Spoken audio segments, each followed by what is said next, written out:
সবাইকে স্বাগত জানাচ্ছি নতুন একটি রেসিপি দেখার জন্য। আজকে আপনাদের সাথে শেয়ার করব শুধুমাত্র 1 মিনিটে 5টি ভাপা পিঠা তৈরির রেসিপি। কোনো ধরনের ঝামেলা ছাড়াই এই ভাপা পিঠা আমি আপনাদেরকে তৈরি করে দেখাবো। হাতের কাছে যা আছে তা দিয়েই এই ভাপা পিঠা তৈরি করা যায় খুব সহজেই। ভিডিওর প্রথম থেকে শেষ পর্যন্ত দেখবেন। বিশেষ করে যারা নতুন রাঁধুনি তারাও যদি এই রেসিপি ফলো করে বাসায় ভাপা পিঠা তৈরি করেন একদম পারফেক্ট হবে। চলুন দেখে নিই এই ভাপা পিঠা তৈরি করতে কি কি লাগছে পুরো প্রস্তুত প্রণালী। আমি এখানে 1 কেজি আতপ চালের গুঁড়ি নিয়েছি। আর এই চালের গুঁড়িটা হচ্ছে ভেজা চালের গুঁড়ি, শুকনা চালের গুঁড়ি না। কিন্তু আপনারা চাইলে ঠিক একইভাবে শুকনা চালের গুঁড়ি দিয়েও ভাপা পিঠা তৈরি করতে পারেন। আমি এখানে 1 কেজি ভেজা চালের গুঁড়ি নিয়েছি আতপ চালের। তারপর আমি এখানে দিয়ে দিচ্ছি পরিমাণ মতো লবণ। লবণটাকে ভালো করে চালের গুঁড়ির সাথে মিশিয়ে নিচ্ছি। লবণের পরিমাণটা বেশি দেওয়া যাবে না, বুঝে দিতে হবে। তো লবণটাকে ভালো করে চালের গুঁড়ির সাথে আমি মিশিয়ে নিয়েছি। তারপর আমি দিয়ে দিচ্ছি এখানে কুসুম গরম পানি। আঙ্গুল ডুবালে সহ্য হয় এরকম কুসুম গরম পানি দিয়ে ভালো করে চালের গুঁড়ির সাথে মিশিয়ে নিতে হবে। পানির পরিমাণ কিন্তু বেশি দেওয়া যাবে না, এখানে অল্প অল্প পানি দিয়ে মিশিয়ে নিতে হবে।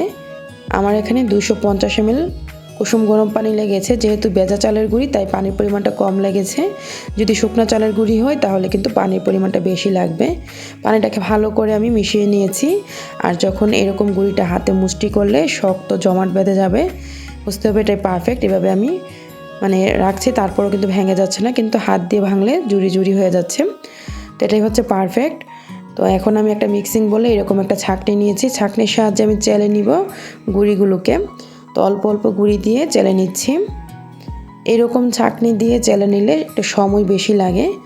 তো আমি এভাবে চেলে নিচ্ছি। আর কিভাবে খুব সহজেই অল্প সময়ে এই চালের গুঁড়িটা চেলে নেওয়া যায় তাও আমি আপনাদেরকে দেখিয়ে দিব। এই যে দেখুন, একটু সময়টা বেশি লাগছে। তো প্রায় এভাবে 2 মিনিটের মতো সময় লেগে গেছে এই অল্প কয়েকটা চালের গুঁড়ি চেলে নিতে। তো দ্রুত কিভাবে চালনির সাহায্যে চালা যায়, এই যে দেখুন এরকম একটা আমি বড় যে আমাদের বাসায় থাকে যে কোনো চালনি, আপনারা প্লাস্টিকের চালনি দিয়েও চেলে নিতে পারেন। তো আমি এরকম একটা বড় এরকম ছাঁকনি নিয়ে নিয়েছি, তারপর চেলে নিচ্ছি। তো দ্রুত কিন্তু এভাবে চেলে নেওয়া যাচ্ছে। তো এইভাবে আমি সবগুলো চালের গুঁড়ি চেলে নিব।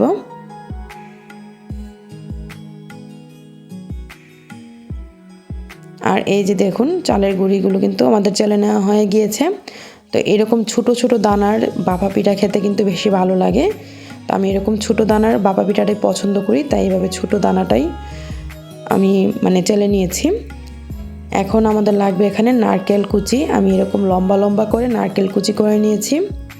আপনারা চাইলে এখানে নারকেল কোরানোটাও ব্যবহার করতে পারেন। তারপর নিয়েছি এখানে খেজুর গুড়। খেজুর গুড়টাকেও আমি এরকম ছোট ছোট করে কুচি করে নিয়েছি। আর এদিক দিয়ে আমি চুলায় একটা হাঁড়িতে পানি ফুটিয়ে নিয়েছি। পানির পরিমাণটা এমন দিতে হবে যে চালনিটা এভাবে রাখার পরও পানিটা উপরে না উঠে আসে।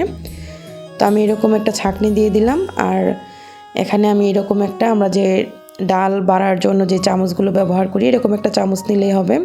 তো প্রথমে চামচের মধ্যে আমি অল্প পরিমাণে চালের গুঁড়ি দিয়ে দিলাম। তারপর দিয়ে দিচ্ছি এখানে খেজুর গুড় আর নারকেল কুচি। খেজুর গুড়ের পরিমাণটা অনেকেই বেশি পছন্দ করেন, অনেকেই কম পছন্দ করেন। যে যেরকম পছন্দ করেন কমিয়ে বাড়িয়ে দিবেন। তারপর উপর দিয়ে এরকম আবারও এরকম চেলে রাখা গুঁড়িটা দিয়ে হাত দিয়ে একটু চেপে দিতে হবে।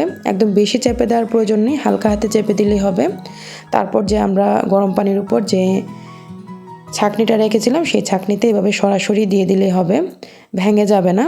তো এভাবে আমি প্রত্যেকটা পিঠা দিয়ে দিচ্ছি। প্রথমে আমি 4টি পিঠা দিয়ে দিলাম। পিঠাগুলো দিয়ে ঢাকনা দিয়ে ডেকে রেখে দিচ্ছি 1 মিনিট। চুলার আঁচটা কিন্তু একদম ফুল আছে, আমি 1 মিনিট রেখে দিয়েছি। 1 মিনিটে এই পিঠাগুলো হয়ে যাবে। 1 মিনিট পর এই যে দেখুন পিঠাগুলো কিন্তু সিদ্ধ হয়ে গিয়েছে, দেখেই কিন্তু বোঝা যাচ্ছে। তো আমি এই পিঠাগুলো তুলে নিয়েছি। আর ঠিক একইভাবে আপনাদের সুবিধার জন্য আবারও দেখিয়ে দিয়েছি। এই যে দেখুন এরকম একটা চামচ নিয়েছি। প্রথমে আমি এরকম অল্প একটু চালের গুঁড়া দিয়ে দিলাম এখানে খেজুর গুড়ের কুচি, দিয়ে দিলাম এখানে নারকেল কুচি, আবারও দিয়ে দিচ্ছি চালের গুঁড়া। চালের গুঁড়াটা দিয়ে হালকা হাতে একটু চেপে নিতে হবে। আর বেশি অতিরিক্ত চেপে নেওয়ার দরকার নেই, আবার একদম হালকা চাপলেও কিন্তু হবে না, তাতে করে পিঠা ভেঙে যাবে। এভাবে চেপে নেওয়ার পর এখন আমি দিয়ে দিলাম। দেখুন পিঠাগুলো কিন্তু ভেঙে যাচ্ছে না, ঠিক সরাসরি এভাবেই দেওয়া যাচ্ছে। একইভাবে আমি 5টি পিঠা এখন দিয়ে দিব। দেখলেনই তো কোনো ধরনের কাপড়ের ঝামেলা নেই বা কোনো ঝামেলাই নেই। একটা এরকম চামচ থাকলে আর এরকম একটা ছাঁকনি থাকলে কিন্তু আমরা ভাপা পিঠা তৈরি করে নিতে পারি খুব সহজেই, যে কোনো হাঁড়িতেই। তো ঢাকনা দিয়ে ঢেকে রেখে দিচ্ছি 1 মিনিট। চুলার আঁচটা একদম ফুল আছে, 1 মিনিট রেখে দিয়েছি। 1 মিনিট পর এই পিঠাগুলো কিন্তু তৈরি হয়ে গিয়েছে। তো পিঠাগুলো আমি তুলে নিব, ছাঁকনিটা আমি তুলে নিলাম। আর এই পিঠাগুলো অনেকে ভাবতে পারেন উঠে আসবে কিনা, ভেঙে যাবে কিনা। তো এই যে দেখুন খুব সহজে কিন্তু পিঠাগুলো উঠে আসছে, নিশ্চয়ই দেখে বুঝতে পারছেন। পিঠাগুলো কিন্তু খুব সহজে উঠে যাবে, ভেঙে যাওয়ার কোনো ভয় নেই। তো একইভাবে আমি সবগুলো পিঠা তুলে নিব আর একইভাবে সবগুলো পিঠা বানিয়ে নিব। এই ভাপা পিঠাগুলো দেখতে কিন্তু অনেক বেশি সুন্দর হয়। আর একটা পিঠা আমি আপনাদেরকে ভেঙে দেখাচ্ছি ভিতরটা কীরকম হয়েছে। 1 মিনিটে 4 থেকে 5টি পিঠা আপনারা তৈরি করে নিতে পারেন খুব সহজেই। এই যে দেখুন পিঠার ভিতরটা। যারা নারকেল বা খেজুর গুড়টা বেশি পছন্দ করেন তারা বেশি দিয়ে এই পিঠাগুলো তৈরি করতে পারেন।